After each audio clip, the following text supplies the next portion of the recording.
Hindi na ba ko luluha sa tuwing maaalala ka? Tatawa na ba ako na parang walang kulang?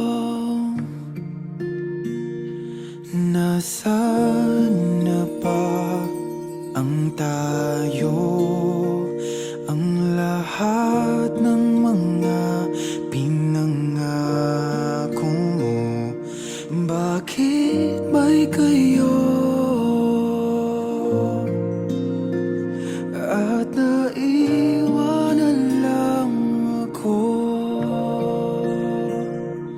Naniwala sa sinabing mo na mahal kita, kaya halos mabaliw ako nung sabing ayaw mo na.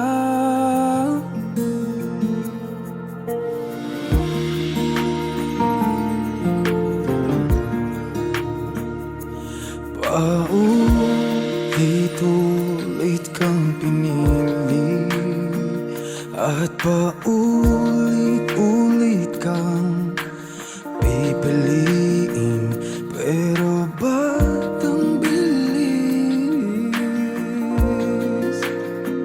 Nasa iyo ay hindi ako piliin.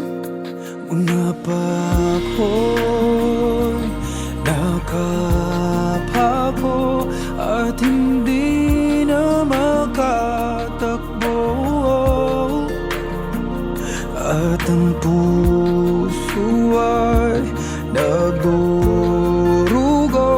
at di nahinto.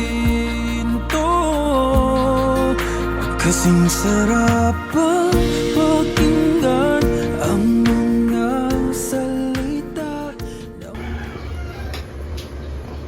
Nangyari? Ba't ka nagdadabog? Wala na namang pagkain ah. Anong oras na? Lagi na lang ba ganito? Sorry, love. Nagre-review ako na hindi ko na rin namalayan yung oras. Alam mong malapit na let exam ko, di ba? Oo, pero alam mo may ginagawa rin ako. At may gig pa. Ni instant noodles wala.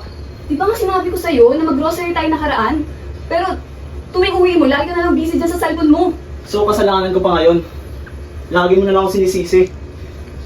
Hindi ko sinasabing kasalanan mo lahat. Ang sinasabi ko, intindihin mo rin ako dahil busy ako sa kaka-review ko. Dahil sa pag-ulit ko sa lintik ng let exam na yan. So ungkatin mo naman nakaraan. Paano naman ako? Paano naman ang pangarap ko? Ngayon ko lang pinili sa sarili ko pero kahit dito hindi mo ako masuportahan. So lumalabas na ang totoo. Na sinisisi mo ko dahil pinili mo ako. Hindi ko naman ginusto yon. Ikaw pumili nun. Huwag mo akong isisi sa katangahan mo. Hindi yan ang ibig ko sabihin, Alex. No, Grace! Lumabas na rin sa bibig mo! Alam mo, tama na. Ayaw ko na. Itigil lang natin to. Hindi na ikaw yung nakikita sa future mo. Alam mo, ayaw ko na. Ano?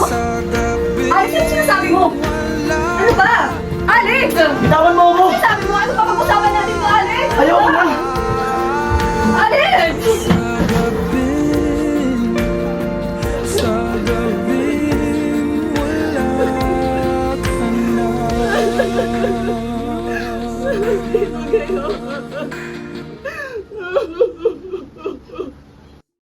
Hindi na ba ko luluha sa tuwing